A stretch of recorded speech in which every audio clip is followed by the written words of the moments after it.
मान्छे मरिसक्यो मरिसक्यो नै के बन्द के भएर मर्यो पुलिसले गोली नै हान्यो पुलिसले गोली हानेर मर्या हो। अहिले यो आन्दोलन अब अन्तिम मोडमा आइसकेको छ। कुनै पनि राजा आउँछ चोरहरूको शासन अब सकियो। अब के हुन्छ यहाँ अब के हुन्छ कार्यक्रम भोलि एक दिन भोलि बन्द छ हाम्रो। अब हामी कन्टिन्यू रूपमा हाम्रो कार्यक्रम अगाडि बढ्छ। हामी मर्छौँ या मार्छौँ त्यसको कुनै पनि सीमा छैन। राजतन्त्र आउनुपर्छ। यी अपराधी भ्रष्ट तस्कर नेताहरूले देश छोड्नुपर्छ। अब समय अब आउँदैछ। 2 जना मर्यो अनि अरू के भइरहेछ? कतिजना घाइते के भयो? अहिलेको अवस्थामा 5 जना घाइते 2 जना मरिसकेको छ भन्ने भएर सुनिएको छ। 2 जनाको डेथ भएको छ, 5 जना सिरियस छ। अरू घाइते कति भयो थाहा छैन। तर यो निर्णायक अब चाहिँ आन्दोलन हुँदैछ। भोलि एक दिन हाम्रो छोडा पर्सिबाट हामी चाहिँ फेरि पुनः सडकमा आउँछौँ। यो 2 जना मर्यो भन्नुभएको छ नि? 2 जना मर्यो भने यो तपाईँहरूले देखेर भन्नुभयो कि यत्तिकै होइन मान्छे मरिसकेको छ भन्ने कुरा पुलिसले भनिसकेको छ। प्रहरीले असिन मात्रै होइन गोली पनि प्रहार गरे हो। गोली त कति आयो नि मान्छे मरिसक्यो। एउटाको गोली यहाँ छ, एउटाको ब्यागमा छ गोली। जस्तो कि यतिखेर यहाँहरूले भने अनुसार 2 जना हाम्रो घाइतेलाई मैले हस्पिटल लानुपर्छ। हेर्नु अब सबै मेडिकल बन्द छ। हेर्नु न हजुर ग्यासले गर्दाखेरि अनि के यो कसरी यस्तो सिर्जना भयो? पहिला शान्तिपूर्ण भइरहेको थियो 81 सिर्जना भयो। 81 घुसपेट गऱ्यो कि यताबाट घुसपेट भयो कि के भयो? स्टार्ट भयो क्या उताबाट स्टार्ट भएको। जस्तो कि यतिखेर उहाँहरूको भनाइ अनुसार 2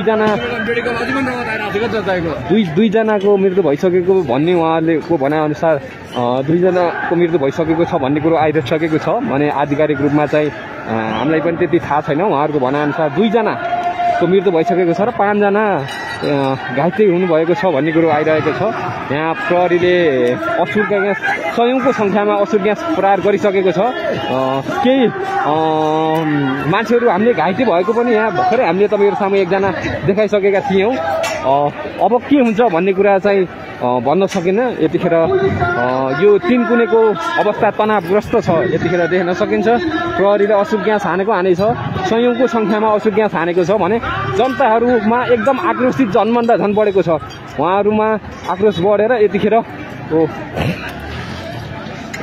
असुर ग्यासको धेरै प्रहार पछाडि मलाई एकदम गाह्रो भयो बोल्नु पनि। असुर ग्यासको यो ग्यासले गर्दा एकदमै बोल्न सासो नै गाह्रो हुने रहेछ। यो जनताहरूको एकदम आक्रोशित बढेको छ। त्यहाँमाथि प्रहरीले असुर ग्यास 100औं सङ्ख्यामा प्रहार गरेको छ। अहिले पनि यहाँ उताबाट असुर ग्यास प्रहार गरिराखेको छ। हामी उता गएर तपाईँहरू सामु देखाउन सक्दैनौँ किनभने हामीलाई गाह्रो हुन्छ। प्रहरीले 100औं सङ्ख्यामा असुर ग्यास प्रहार गरिसकेको छ भने मान्छेहरू पनि यहाँ 5 जना भने पनि धेरै मान्छे घाइते भएको भन्ने हामीलाई खबर आइसकेको छ। यतिखेर यहाँको यो अवस्था एकदम तितर बनिरहेको छ। तपाईँहरू एकतिखेर हेर्दै हुनुहुन्छ हेटेड कोरियर न्युज। तपाईँहरू सामु हामी यहाँ 3 कुनेको दृश्य तपाईँहरू सामु देखाइसकेका छौँ। यहाँको अवस्था एकदम तनावग्रस्त बनिरहेको छ दर्शकबिन।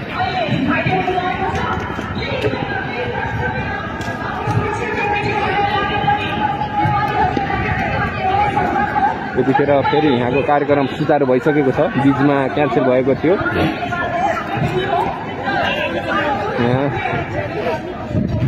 यहाँ जनताहरू धेरै नै घाइते भइसक्नु भएको छ।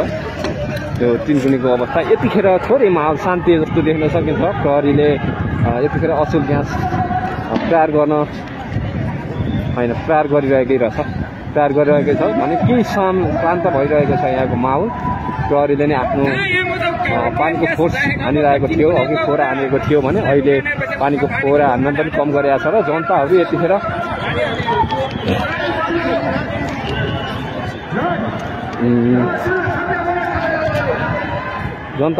अलि अघिको भन्दा थोरै कम भइरहेको छ। यहाँको दगभाडको भिड भने अलिक कम भइरहेको छ। यतिखेर कार्यक्रमतिर फोकस भइरहेको छ र प्रहरी पनि यतिखेर थोरै शान्त जस्तो देखिन्छ अहिले। अब यतातिर जनताहरू यहाँ हार मान्ने तहमा छैनन्। पार कि पारको लडाइँ हुन्छ भनेर यहाँ धेरै जनताहरू आक्रोशित बन्नुभएको छ। प्रहरीको जुन यो दमन भयो भन्दै उहाँहरूले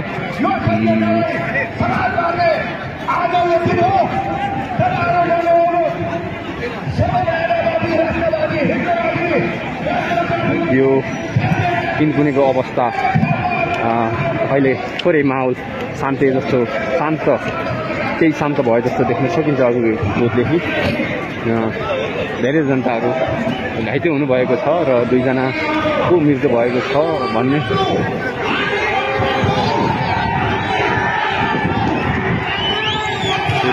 आइसकेको छ।